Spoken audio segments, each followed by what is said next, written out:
son los andrógenos. ¿Sí? Los andrógenos, el hombre se moviliza, actúa, trabaja gracias a los andrógenos. ¿Por qué? Porque el hombre tiene esa vitalidad, esa energía gracias a los andrógenos, gracias a la testosterona que producen los testículos, ¿cierto? Si ustedes se dan cuenta, cuando uno observa, cuando uno es niño, cuando uno es muchachito y es tan linda la inocencia, uno puede estar chuto con una niñita y no pasa absolutamente nada. El hombre no tiene vergüenza de nada, el hombre no tiene vergüenza de nada y la mujer tampoco tiene vergüenza, ¿cierto? Pero a medida que la mujer siempre madura un poquito más antes que el hombre, madura más, y la mujer ya se torna un poquito más, ya no se muestra como mientras el hombre sigue andando con todo chuto por delante de una mujercita, la mujer ya no de esa manera, el hombre sí. Pero una vez que el hombre comienza a ver, pase, y el hombre comienza a ver ya esa identificación sexual, prácticamente ya se torna diferente. ¿Por qué? Porque los hombrecitos primeramente van apareciendo igual que los granitos acá, van apareciendo ellos, van apareciendo el piano, van apareciendo las características sexuales propias del hombre.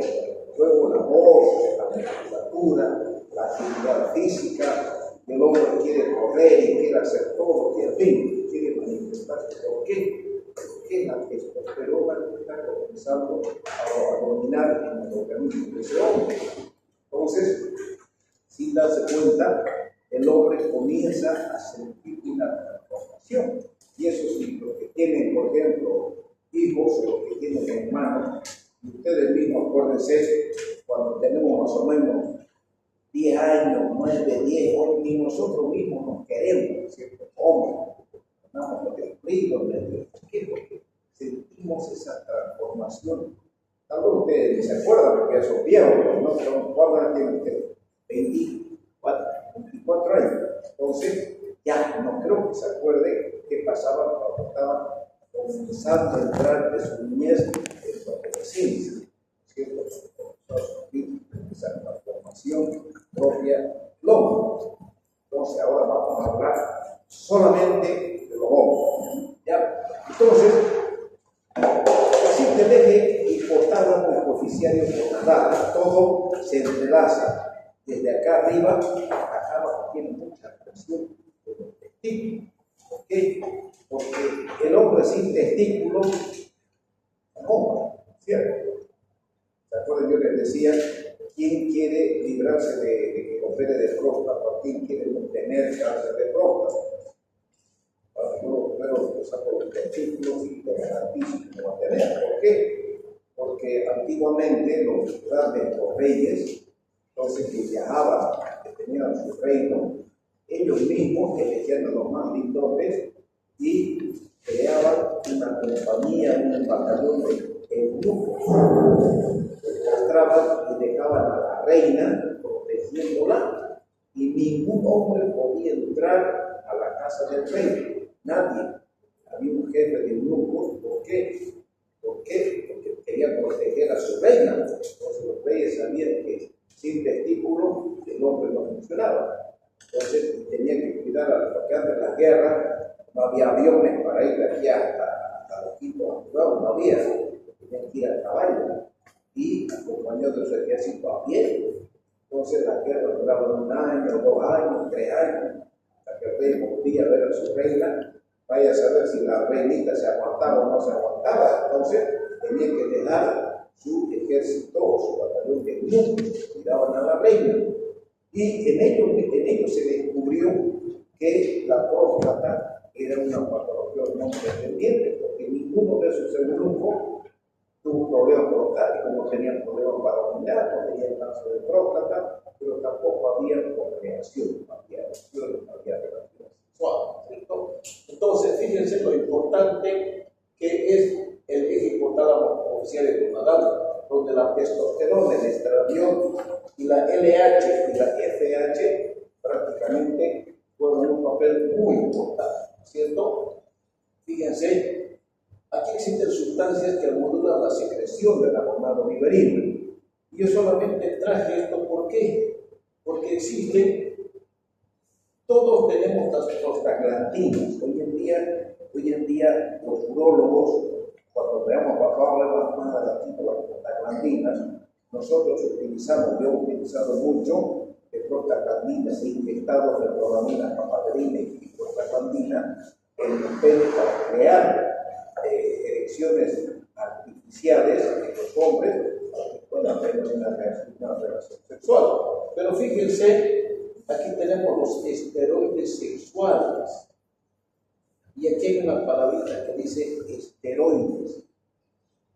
¿Saben cuáles son los esteroides, no es cierto? Los fisiculando, eso que hace. Utilizan esteroides para desarrollar su musculatura. Pero, y eso muchas veces, eso yo lo he visto, son engañados por esos tipos que por sus maestros que van a los gimnasios, los engañan y les dan a tomar un polvo. Y los muchachos se dejan llevar, dicen, mi profesor es él. Y miran, así estoy pinchando, y en cambio tu profesor de voz es él. Mirate a la comparación de todos los muchachos, se dejan llevar, se comparan. Lo que pasa es que a él le está haciendo ejercicio físico sano. Él a mí me está dando esteroides, ¿cierto?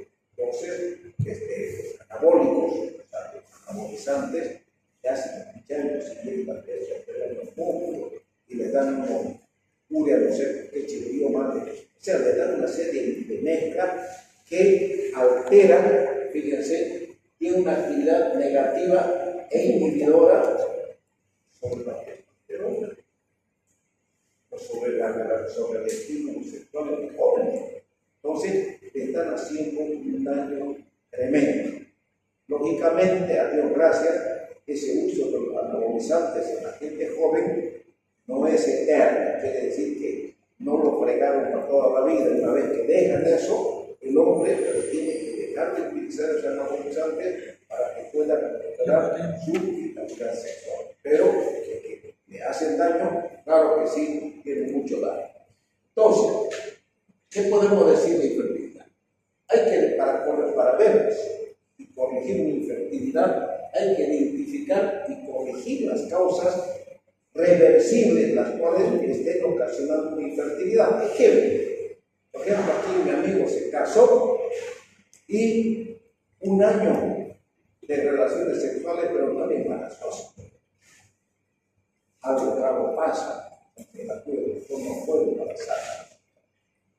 Entonces, agarro, lo reviso y veo, y lo primero que digo es un varicocele. Entonces, el varicocele es una patología que causa una infertilidad. La infertilidad es un cuadro reversible. En cambio, la esterilidad es un cuadro irreversible. Entonces lo examino y veo un varicocele. Digo, ¿qué problema es este? Le hago que se masturbe y veo en el espermograma una astenozoosperma. Asteno, ¿qué es la astenia? Cansado, rojo, caído. Entonces, los espermatozoides de este joven no se mueven como deberían moverse adecuadamente. No tienen esa vitalidad que debe presentar un espermatozoide de un joven de su edad. Entonces, lo veo yo de su varicocele y nosotros sabemos que por el aumento de temperatura, el varicocele. Las varices desaparecen, recupera su temperatura normal, su testículo, los espermatozoides recuperan su vitalidad y prácticamente este joven revierte su infertilidad, se casa y listo, apareció el muchacho. ¿Ya? Así es. Identificar trastornos irreversibles que sean tratables con tecnología. Vale decir, este joven tuvo una papera, una parotinitis, donde vemos que los dos testículos, chao, es estéril. Pero se pueden hacer una serie de maniobras para obtener procrear, ¿cierto? Entonces, si no vemos que uno de los testículos está comprometido, el otro dañado, pero hay producción de espermatozoides. Entonces, esos espermatozoides se puede hacer un saquito cerca del testículo para que llegue ahí y comience a prosperar, crecer, y con una jeringa se aspira a los espermatozoides, se lo lleva a los laboratorios para que a través de eso, ya de manipulación de esos laboratorios que manipulan, pueda él hacer una inseminación artificial a su mujer y de esa manera tener sus propios hijos, pero ya de una manera usando una tecnología. Identificar trastornos irreversibles en que no se pueden obtener los espermatozoides de la papera. Cuando hay papera, papayo macho, lejos, irreversible, no hay día. Luego, identificar enfermedades relacionadas, identificar causas genéticas que puedan transmitir. Fíjense acá, tenemos antecedentes quirúrgicos, las causas por las cuales un hombre puede volverse enfermo. Torsión de testículo, ese paciente que demostré con torsión de testículo puede a la larga tener algún problema de infertilidad. Bueno, a Dios gracias, el otro testículo ya se lo fijé para que no se tuerza. Entonces, el testículo que lo operé, yo no puedo garantizar que 100% de ese testículo no va a tener ninguna complicación, no lo puedo garantizar. Pero sí el que fijé, ese sí va a permanecer interno. El otro, hasta cuándo será la recuperación, no puedo. Pero logré salvarlo, no puedo garantizar un 100% de su funcionamiento. Tengo que entender, ¿cierto? Ya. Luego, antecedentes familiares, la criptorquidia. Sabemos que la criptorquidia, cuando los testículos se quedan aquí arriba, entonces, a la larga, trae complicaciones, por supuesto, claro que sí. Estuvo mucho tiempo el testículo en el conducto inguinal, y en el conducto inguinal donde no existe la temperatura adecuada para que haya una espermatogénesis normal, entonces ese testículo puede sufrir algún daño, claro que sí. ¿Hasta dónde se dañó? No lo sabemos, pero que sí se puede dañar, por supuesto. ¿Cómo vamos a saber? Cuando yo lo opere, baje los dos testículos, opere esa criptorquidia, y al tiempo yo hago un espermograma, se masturba, hago un estudio del líquido espermático y de acuerdo a lo que encuentre en el líquido espermático yo haré mi tratamiento dirigido a mejorar los estrogos. ¿De acuerdo? Cuando se utiliza el medicamento, aquí tenemos la nitrofurantoína, la cimetidina se utilizaba mucho, como hoy en día como el omeprazol, se utilizaba para un problema de úlcera gástrica, ¿no? La nitrofurantoína es un antiséptico de las vías urinarias que lo utilizamos, yo lo utilizo bastante, pero a poca dosis, porque da mucho problema digestivo de comprimido, mucho. Luego, los alfa-bloqueadores, por ejemplo, la tamsulosina. Nosotros sabemos que la complicación de la tamsulosina hace que mejora el chorro de la orina, pero hace que el cuello se abra, el cuello de la vejiga se abra en el hombre, y cuando el hombre tiene relación sexual, el hombre no eyacula hacia la vagina, eyacula hacia la vejiga. Entonces ocasiona una eyaculación retrógrada. Y ocasionando una eyaculación retrógrada, que va a embarazar imposible, ¿no es cierto? Entonces se tiene que suspender todo eso. Los antecedentes sociales, el alcoholismo, el uso del alcohol, del tabaco, la cocaína, y aquí otra vez, los esteroides anabólicos, que alteran la espermatogénesis, por supuesto que sí. Y estos son más dañinos inclusive que el alcohol o el tabaco. Pero el alcohol y el tabaco hacen. Y hoy en día jóvenes no creen que porque le echan alcohol se van a librar de estos problemas, es posible que se libren.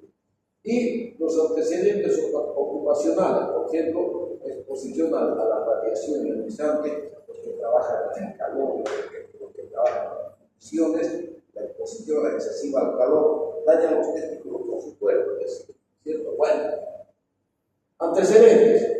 Medicaciones relacionadas con alteraciones de la eyaculación, también de los antihipertensivos, de los bloqueadores.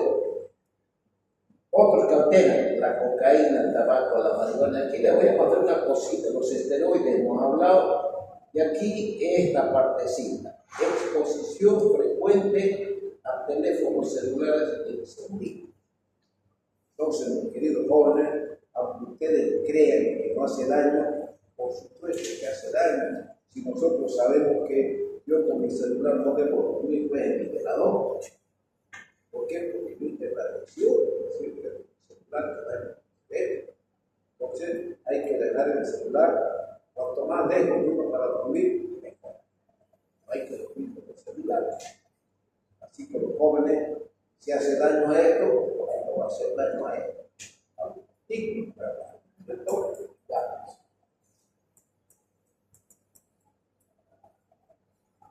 En la exploración física, uno tiene, cuando uno hace un examen del sexo masculino, cuando le dice un paciente, doctor, tengo este problema que no puedo embarazar a mi mujer, lo primero que hago es un examen minucioso del paciente. Le voy primeramente a ver el tamaño de los testículos.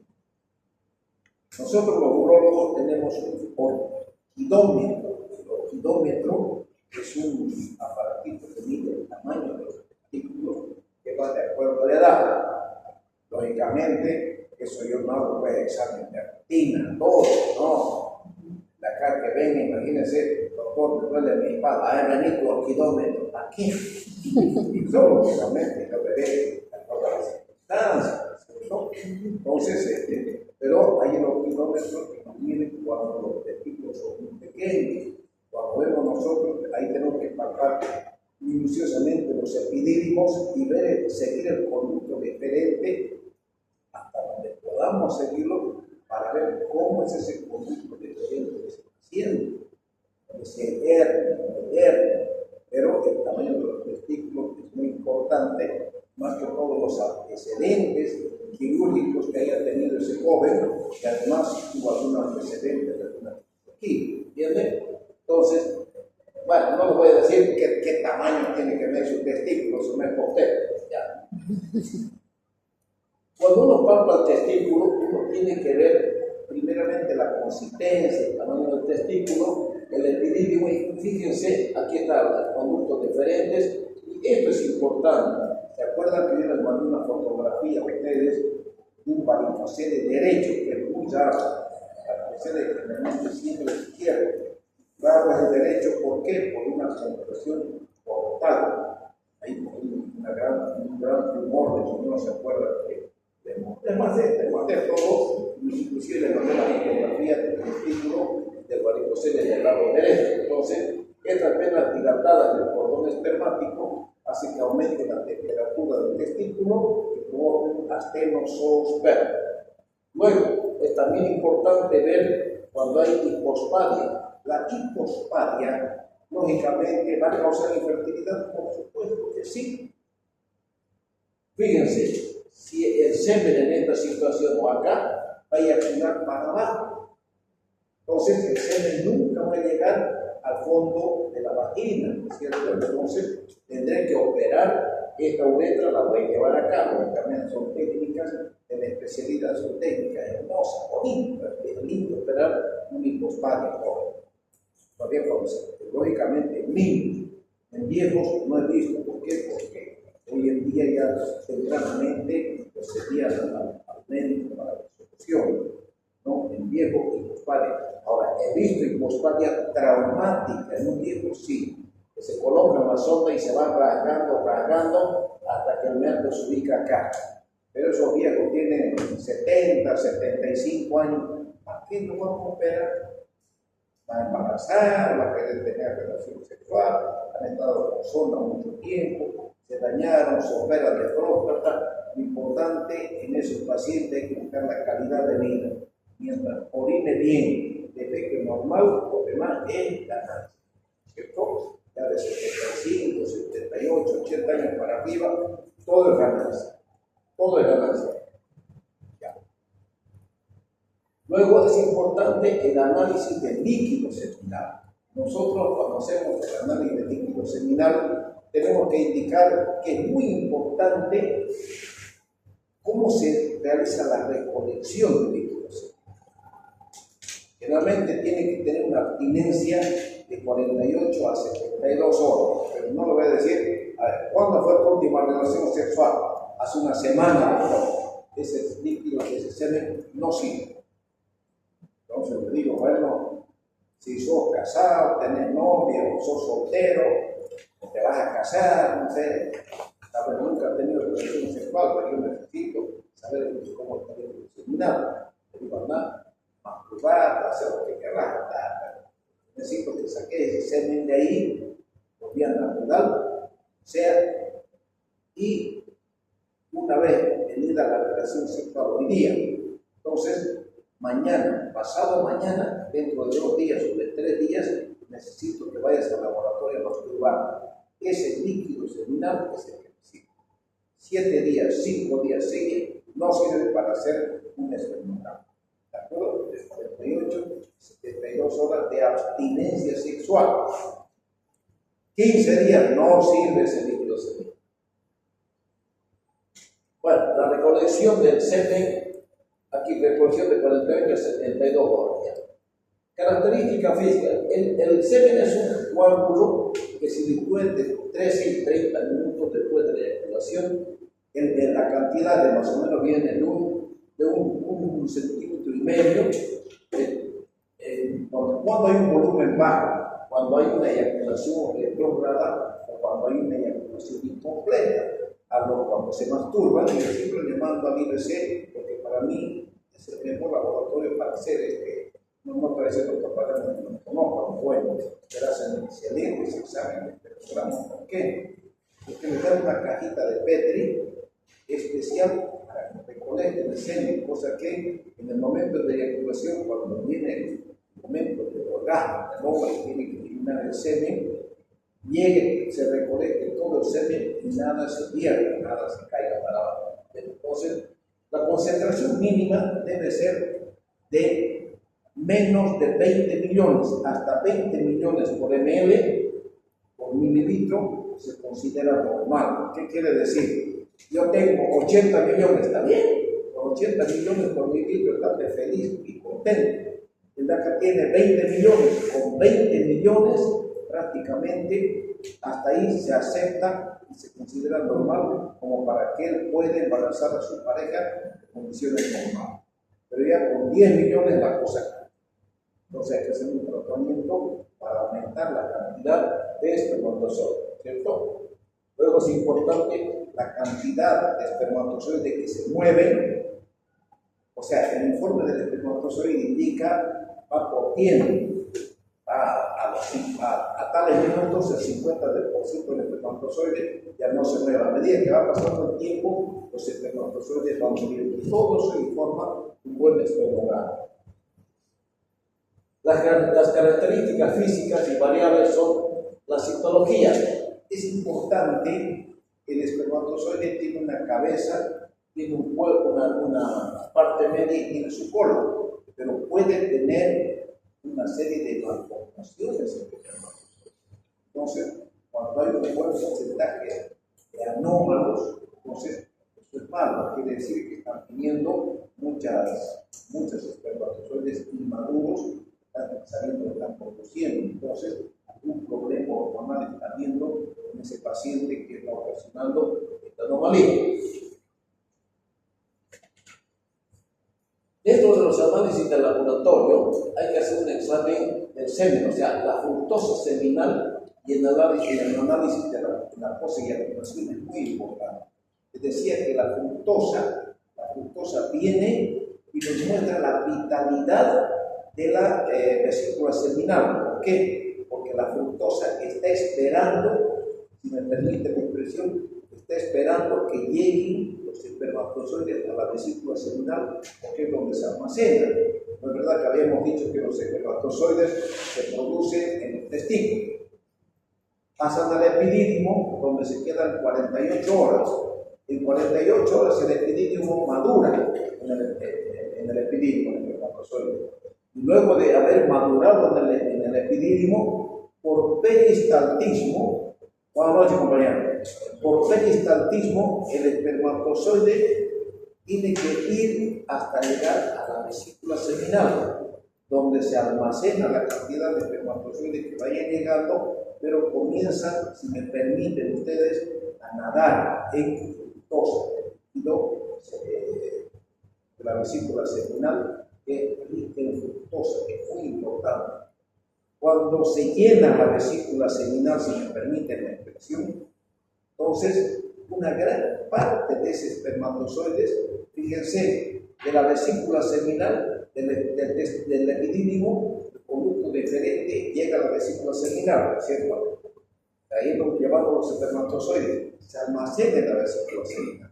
Pero de acá no tuvo relación sexual hace un mes.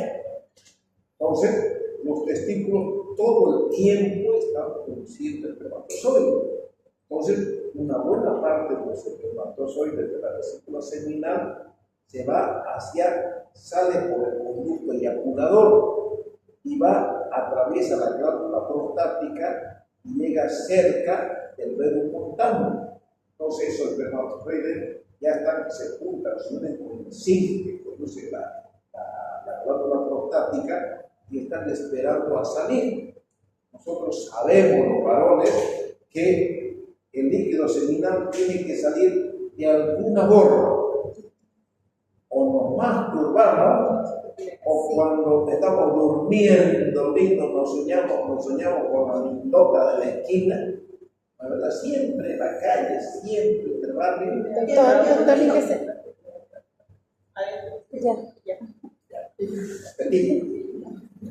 Siempre en el barrio hay una lindota donde uno va y la mira, se imagina, siempre, sí, siempre. Siempre hay otro, siempre cuando uno pasa, siempre existe alguna vecina más allá. Lo que le decía doctor es que de mi barrio se la han robado. En algún otro barrio hay donde se la llevaron. Bueno, entonces, en mi barrio había dos notas que todo el mundo se aficionaba, muchachos, todo el mundo se aficionaba, ¿no? Luego esa edad jovencito, entonces uno se sueña con la de la esquina haciendo cosas lindas, cuando despierta, mojado. ¡Qué decepción! Calladito, uno va a su ducha, se baña y a medianoche.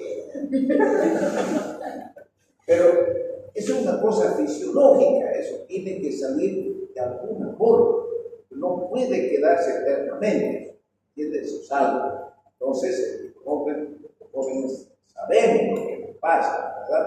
Aún inclusive cuando estamos apachurrando puede ocurrir ese tipo de accidente. Eso lógicamente cuando uno es cuando se está queriendo hacer medio hombre y no domina ciertas cosas, entonces ocurre eso y uno agachado, uno se pone la chopa, una polera se amarra para disimular y lo único que hace es dispara para su casa de vergüenza, ¿verdad? Ocurren esas cosas, pero estamos hablando, es poco este tema que parece un poquito el episodio, pero estamos hablando lo que ocurre, todas estas cosas, porque de esto se trata este tema, de todo el factor sexual que ocurre en el sexo masculino. Digamos. Entonces, en los análisis de laboratorio, por ejemplo, nosotros en los laboratorios tienen que ver la vitalidad y el sello de la penetración de los espermatozoides. Hacen pruebas los laboratorios cuando uno quiere hacer una inseminación artificial, ellos van a hacer una serie de pruebas para ver cómo están los espermatozoides del hombre. Posiblemente el problema no sea el hombre, el problema sea la mujer. Le dije que lo más fácil es estudiar al hombre con una masturbación, en cambio la mujer, cuando el problema es la mujer, ya la cosa cambió totalmente. Hay que hacerle pruebas hormonales, hay que hacer una histerosalpingografía, o sea, se le hace una radiografía dentro del cuello del útero para ver la permeabilidad de las trompas del falopio, ¿cierto? Para ver si el óvulo puede bajar o no puede bajar. Entonces, cuando si pasa o no pasa el óvulo, entonces lógicamente es una gran cosa para el que esté estudiando, pero no, hay que hacer una serie de exámenes, hay que hacer, existe la endoscopía, donde se entra al útero, inclusive entra por dentro de la trompa. Ya estamos hablando de cosas de la tecnología, pero hay muchas cosas que se pueden solucionar. ¿De acuerdo?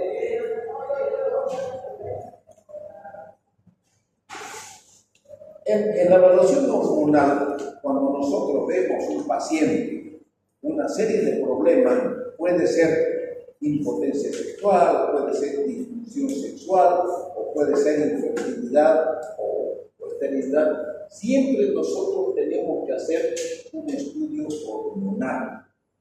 Imposible que dentro de un estudio hormonal nosotros los urólogos no pidamos la testosterona, la foliculina y la lutotropina, la LH y la FH, que es muy importante valorar para nosotros estos aspectos. ¿Ya? No vamos a ir más en detalle, pero ¿por qué?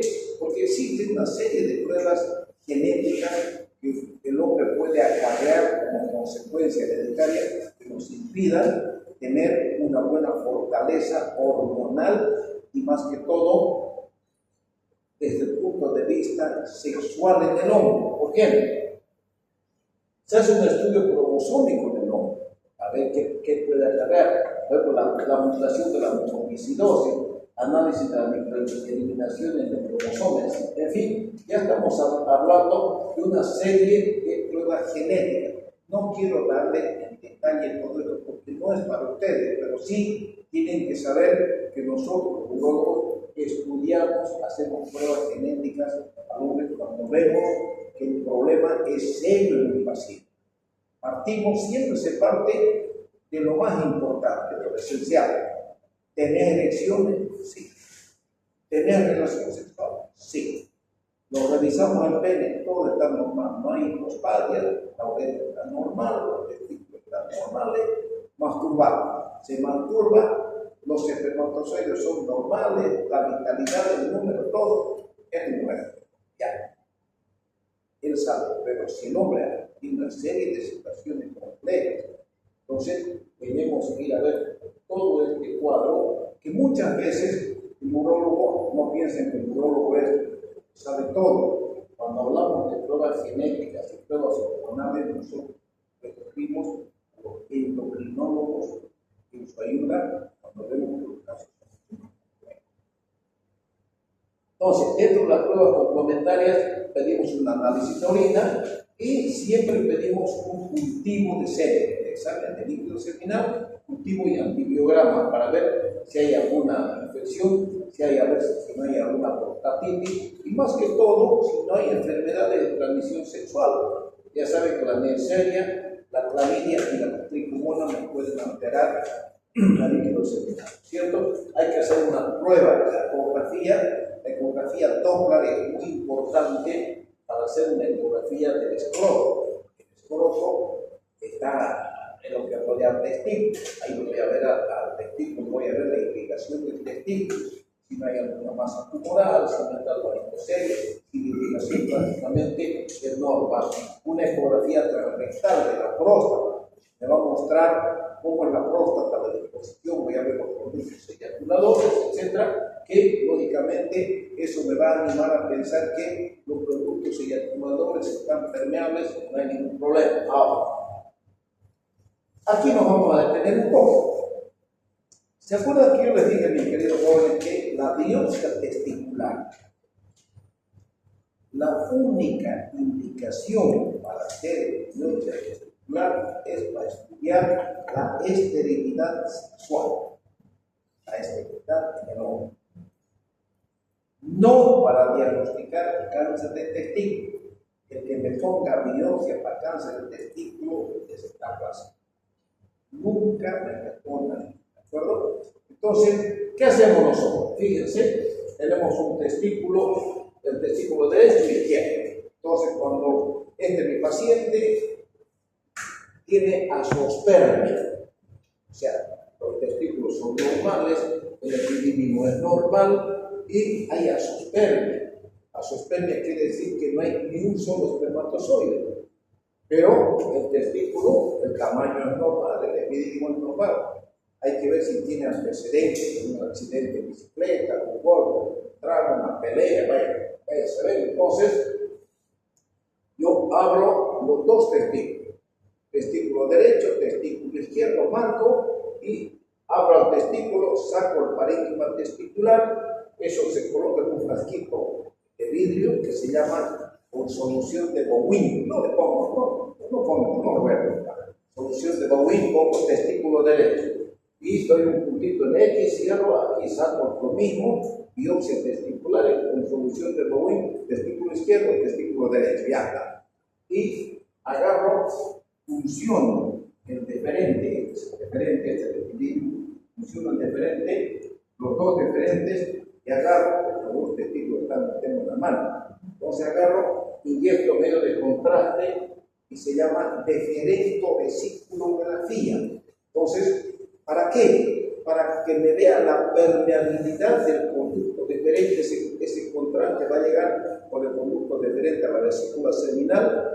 De la vesícula seminal se va a llenar y va a salir por conducto eyaculador hasta la uretra.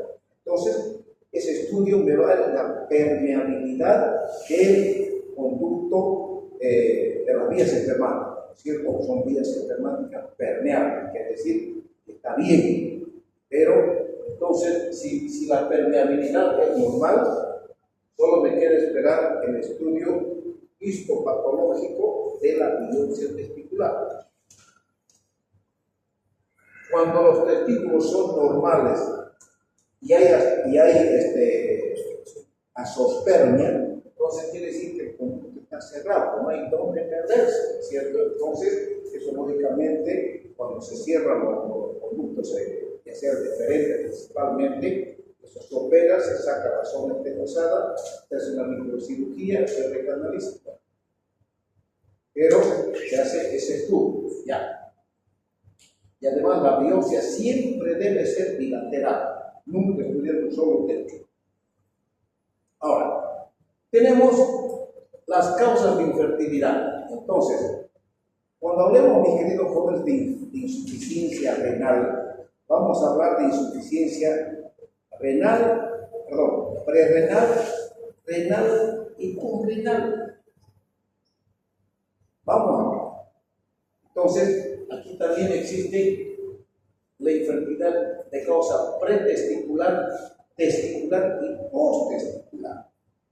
Entonces, solamente para que ustedes vean, causa pretesticular va a ser cualquier enfermedad hipotalámica, de aquí arriba, ¿cierto? Porque los testículos están acá, entonces va a ser algún factor hormonal que esté cambiando o alterando por las hormonas por las cuales los testículos están funcionando mal, ¿sí?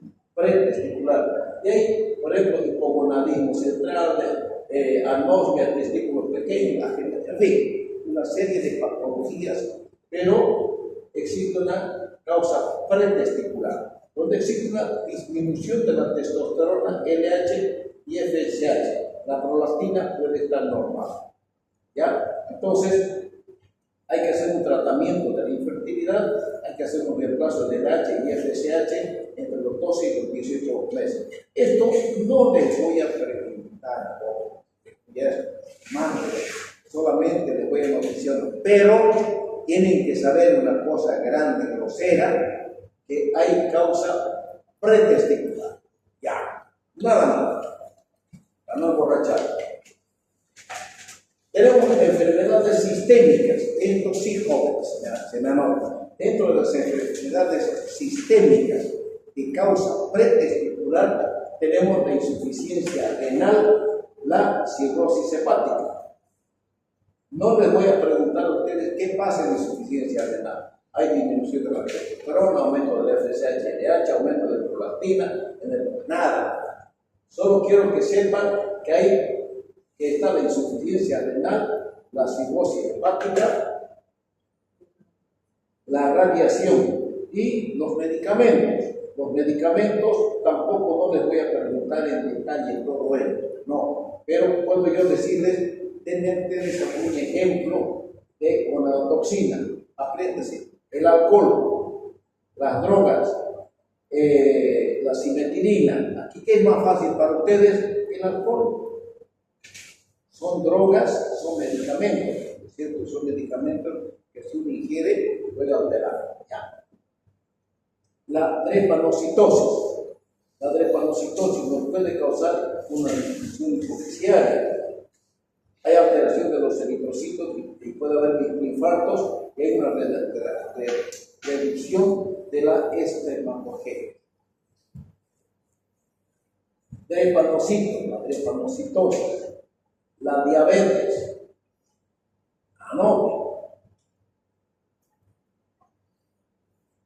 ¿Se acuerdan al hablar de los andrógenos? ¿Se acuerdan la deficiencia de la, dónde estaban las 5-alfa reductasa? A ver, hagan memoria.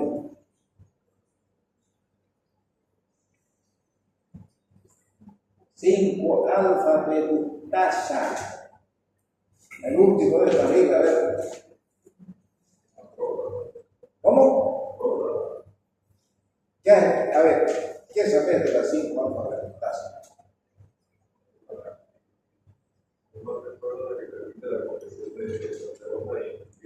Correcto, jóvenes, ¿se acuerdan que hablamos nosotros que para que haya una alteración de las células prostáticas para que crezcan, se necesita de un cambio. Entonces, la testosterona es la que estimula, pero existe una enzima, se llama 5-alfa reductasa, que actúa sobre la testosterona y en la transformación de testosterona en dihidrotestosterona. Y esa dihidrotestosterona es la que estimula el estroma prostático para que se desarrolle, para que crezca. ¿Entienden? Aquí está deficiencia de 5-alfa reductasa, donde puede haber órganos genitales externos ambiguos, convierte testosterona en dihidrotestosterona y puede haber 27 mutaciones. Eso es de más por ustedes. Solamente una deficiencia de la 5-alfa reductasa. En cambio, cuando hay necesidad, ahora hablamos de la testicular. Todo lo anterior es pretesticular. Ahora estamos hablando de la testicular. ¿Qué podemos decir de la testicular? Aquí está facilín. Varicocele, trauma bien se fue una patalana en el testículo, bien la traumatismo, la orquitis, la criptorquidia y la torsión de son causas suficientes de lesiones del testículo que nos puede llevar a un cuadro de infertilidad, ¿verdad? Y ahora vamos a las posttesticulares. ¿Tomaron en cuenta las testiculares? ¿Sí? Ya. Vamos a la posttesticular, ya. Ya saliendo de los testículos, quiere decir que cualquier patología saliendo del testículo que afecte el epidídimo, el conducto deferente, la vesícula seminal, la próstata y la uretra, ¿no es cierto? Y ahí está también cualquier problema que pueda haber en el pene, ya. Entonces, bloqueos congénitos, filoxiquía, ausencia bilateral de los conductos deferentes, vesículas seminales, epidídimo, aquí está. Espermatozoide con incapacidad de fecundar y transporte defectuoso del ion cloro. Ya. Seguimos con causas posttesticulares. El síndrome de Jung, donde existe una función ciliar y el moco anormal, obstrucción epididimaria y hepática, la poliquistosis renal del adulto, bloqueo de los conductos eyaculadores, todos son posttesticulares. Aquí bloqueos adquiridos, fíjense, esto es congénito, bloqueo congénito, ¿ya? Obstrucción epididimaria y hepática, poliquistosis renal, bloqueo de los conductos eyaculadores, fíjense, bloqueo congénito. Y ahora tenemos bloqueos adquiridos. Adquirido quiere decir que nació bien y fue una patología que se agarró ya cuando era más niño, más grande, viejo, vaya a saber. La vasectomía,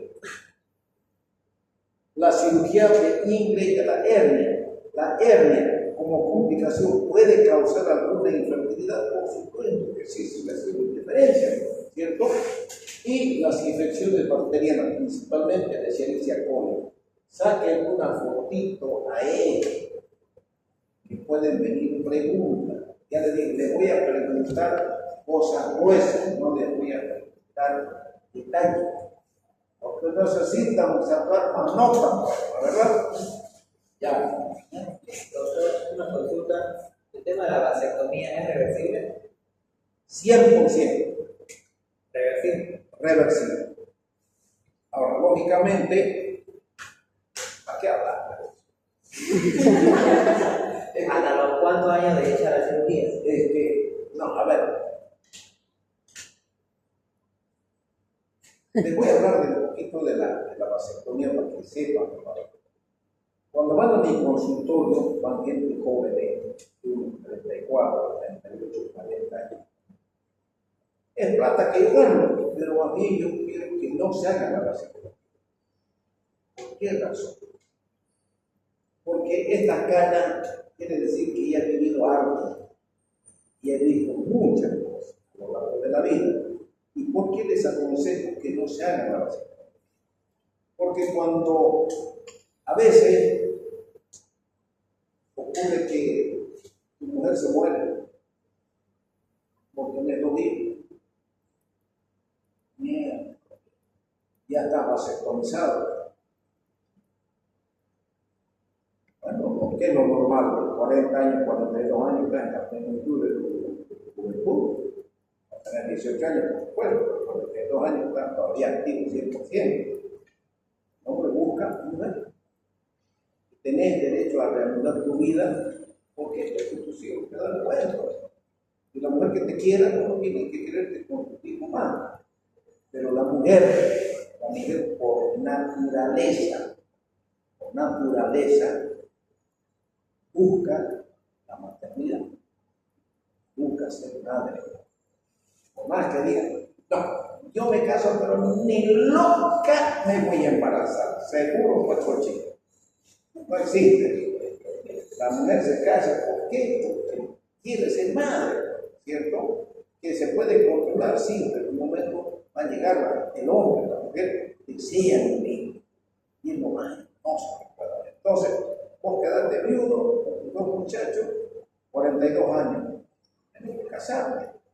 Y la mujer que se case como y el hombre va a mirar, no va a no ser, bueno, depende, en medicina ni en la vida el 2 más 2 es 4. Entonces, pero uno busca una mujer un poquito más joven que uno, y bueno, ¿para qué buscar una que tenga 3 hijos, más 2 bien son 5, no? 3, mejor una solterita no va, ¿verdad? Entonces, pero que no tenga hijos, ya, te conseguí, pero esa mujer tiene un hijo. Se casa con vos, no le va a dar un hijo, pero quiere ser padre. ¿Entendés? Entonces, en la vida, nada está escrito. Aquello que generalmente la mujer es la que le induce al hombre para que se haga vasectomía. Muy raras veces existen los hombres que quieren hacerse vasectomía, pero generalmente son inducidos por la mujer. ¿Por qué? Porque se cansan de tomar anticonceptivo, que mi barriga se está creciendo, que me estoy enchanchando, después que hago que otro, que de que altera la hormona, por supuesto que sí. Claro que sí. Pero la vasectomía es una cirugía que si yo te opero a vos, te opero, y después de operarte, al año, ¿me metes juicio o no? Claro que sí, ¿no es cierto? Porque uno sabe hacer una cirugía. Entonces, ¿qué te hago? ¿Querés operarte? Sí. ¿Estás seguro? Sí. Firmamos. Entonces, ¿qué hago yo?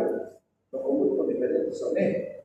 Entonces, yo tengo un espacio así, aquí lo rodeo, lo quemo por destruir el extremo, la parte distal y proximal del diferente, lo cauterizo y interpongo. ¿Por qué? Porque puede recaudalizarse la naturaleza, es incierta. Pongo cualquier tejido entre medio y entre el otro, cosa que existe entre los dos, un tejido, que por nada del mundo ningún espermatozoide, por más que recatalice, no va a pasar. ¿Entendés? Pues yo ahora bien hecho. Y le digo, 3 meses, o sea, en 3 meses yo tampoco opero. En 3 meses puede quedar algún espermatozoide del volumen, puede. ¿Podés embarazar después del operar? Claro. Entonces a los 3 meses te digo, que aquí en 3 meses usa preservativo. A los 3 meses, anda masturbate y quiero ver el espermograma. Tiene que decir a sosper. Ahora sí, ya le contar. Sin preservativo. Esa es la razón.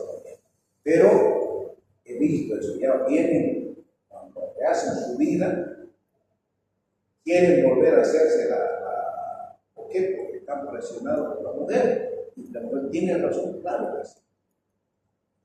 Entonces, ¿qué uno les aconseja?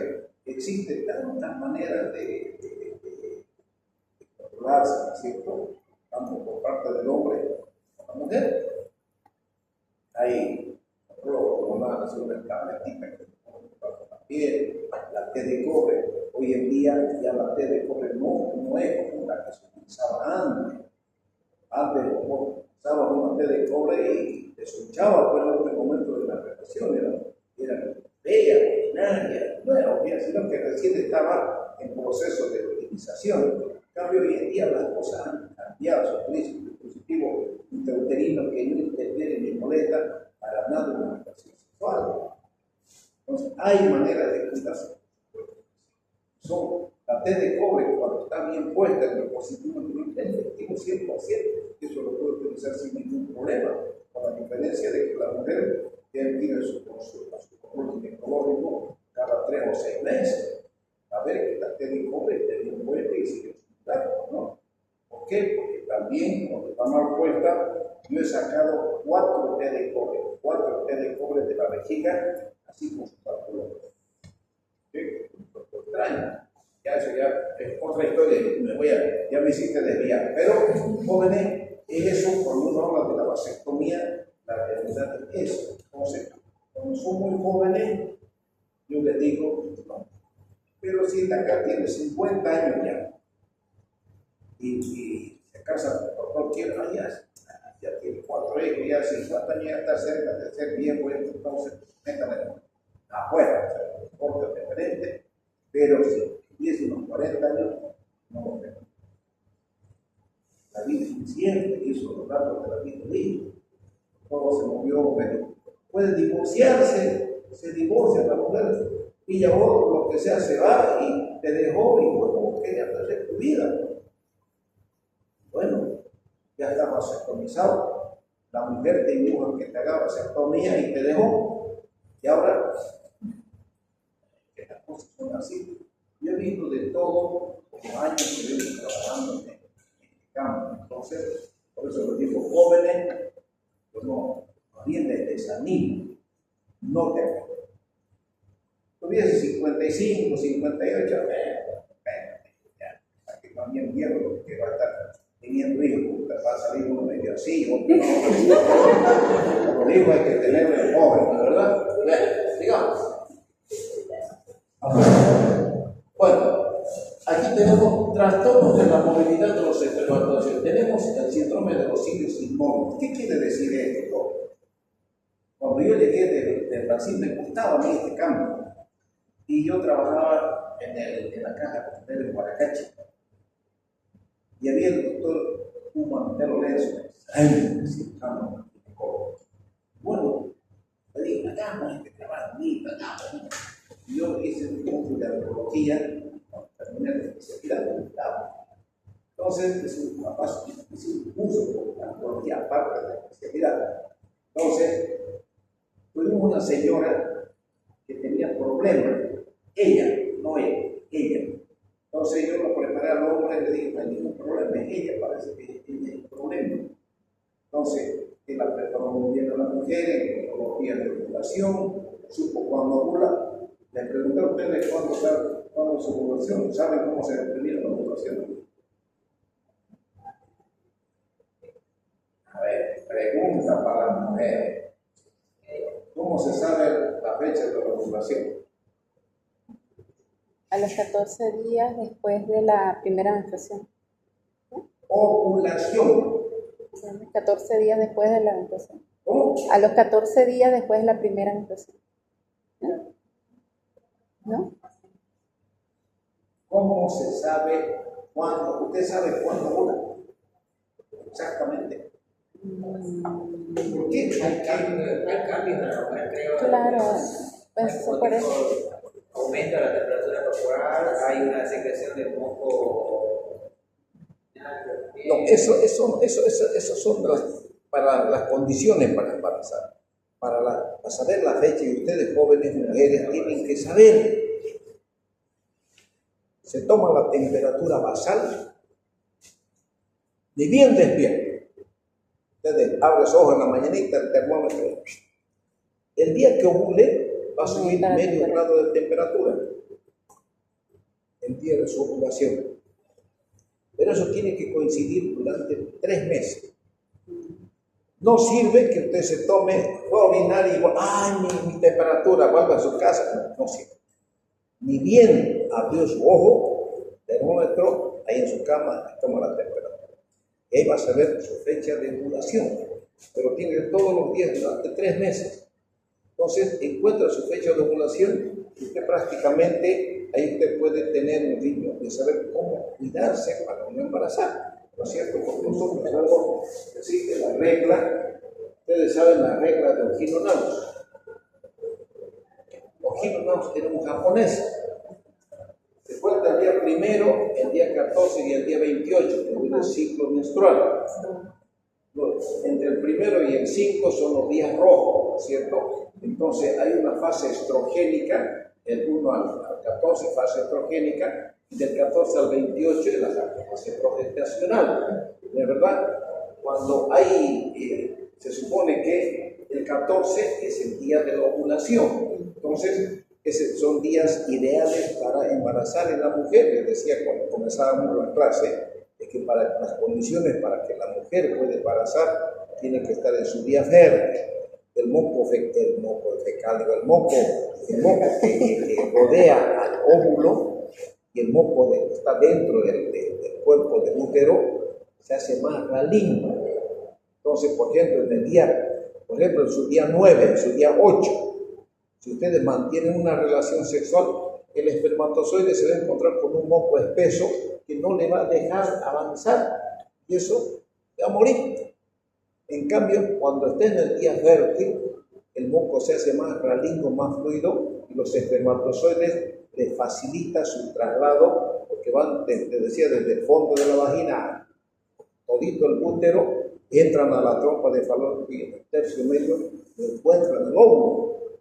El óvulo tiene la corona radiante, ¿no es cierto? La corona radiada, que son pelos pinchos, que cuando no está en su periodo fértil, esos pelos, si me permiten la expresión, son grandes y largos, que el espermatozoide quiere entrar por si llegara, no puede penetrar.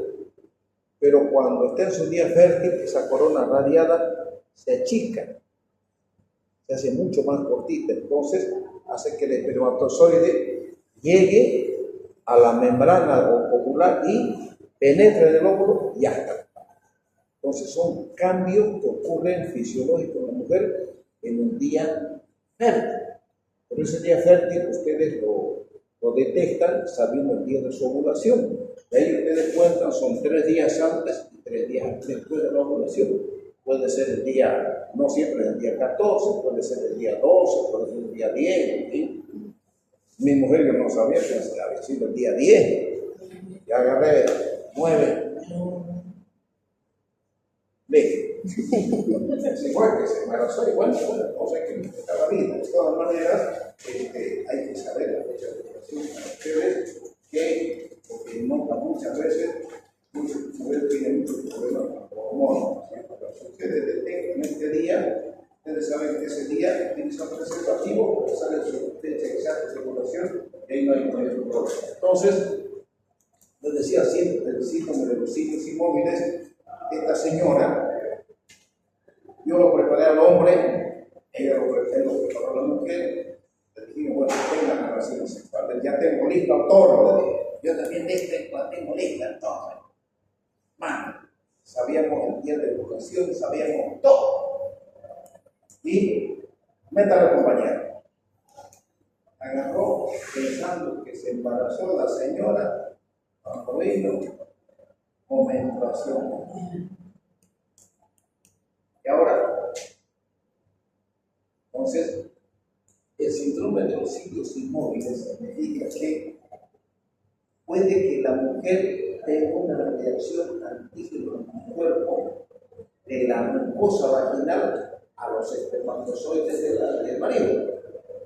Entonces, ¿qué le hicimos? A ver, señora, mantenga relación en la mañanita y sin bañarse, sin hacerse, venga, vamos a poner aquí en el hospital para que nosotros recolectemos el líquido seminal del fondo de sangre de la vagina. Ay, doctor, ¿cómo puede ser que señora, es un trabajo médico? Hagamos caso a nosotros, estamos a eso. Entonces, vino la señora, como vulgarmente dice un mañanero, recolectamos el líquido seminal y todingo los espermatozoides muertos, no había uno vivo. Ese es el síndrome, o sea, una reacción antígena en el cuerpo. Entonces, 3 meses al hombre, bueno, compañero, preservativo 3 meses. Por nada del mundo entré ahí sin preservativo. Entonces, 3 meses la mujer se sensibiliza y pasado eso, ahora de seguro, compañero, y conseguimos un embarazo. Hombre, Hugo Javier, es el nombre de la mujer, debe estar grandote. Bueno, entonces, trastorno de la función, aquí tenemos infertilidad inmunitaria, puede ser debido a una infección. Ahora vamos a hablar de los trastornos del código del hombre. Ya estamos entrando en otro campo. Entonces, es diferente la impotencia sexual. Impotencia quiere decir cuando el hombre desea tener una relación, pero no puede. Entonces, las hipospagias son una patología que prácticamente impide la fecundidad del hombre, por supuesto que sí. La calendarización y la frecuencia también. Entonces, hay personas jóvenes que me topé con uno solo en mi vida. Eso, que tiene su cable medio chupado, ¿no? Tiene una signa de rara, donde agarraba, tenía una sola fecha para tener relaciones. Yo le miraba, poco, pero ahí uno tiene que y existe. Después hay unos que dicen, no, yo no quiero tener mucha relación sexual porque se va mi vitalidad. Yo quiero tener esta vitalidad sexual hasta que sea viejo. No quiero desgastarla. Burro, si se puede decir vitalidad de hombre. Pero ¿cómo puedo? Pero existe, vaya. ¿Existe ese tipo de paciente? Claro que sí. O sea, hay de todo en el todo. No te puedo hacer eso. Bueno, ya, entonces, sigamos con el tema. Entonces, aquí está. Tratamiento quirúrgico. Aquí está lo que decía vos, mira. La vasodilatación, o sea, cuando hay una vasectomía, se saca esa porción que está ligada y se deja tejido bueno y se hace una anastomosis, lógicamente una anastomosis terminal y se llama vasodilatación, donde se canaliza el conducto diferente. Aquí tenemos la cirugía del conducto de varicocele y tenemos la electroeyaculación. La electroeyaculación se realiza en aquellos pacientes que no pueden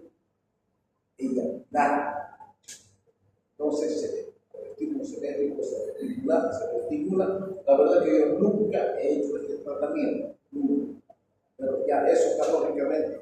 Cuando yo me encuentro este tipo de pacientes, ya lo sentí yo, ¿por qué? Porque es muy doloroso, mucho más complicado. Se necesita tener una infraestructura en cuanto a aparataje para lograr hacer eyacular al paciente. Que eyacule al paciente, pero no para que tenga relación sexual. Imagínense, no le voy a poner su cable yo aquí y cuando tenga una relación sexual y estimularle al paciente. No, no es para eso.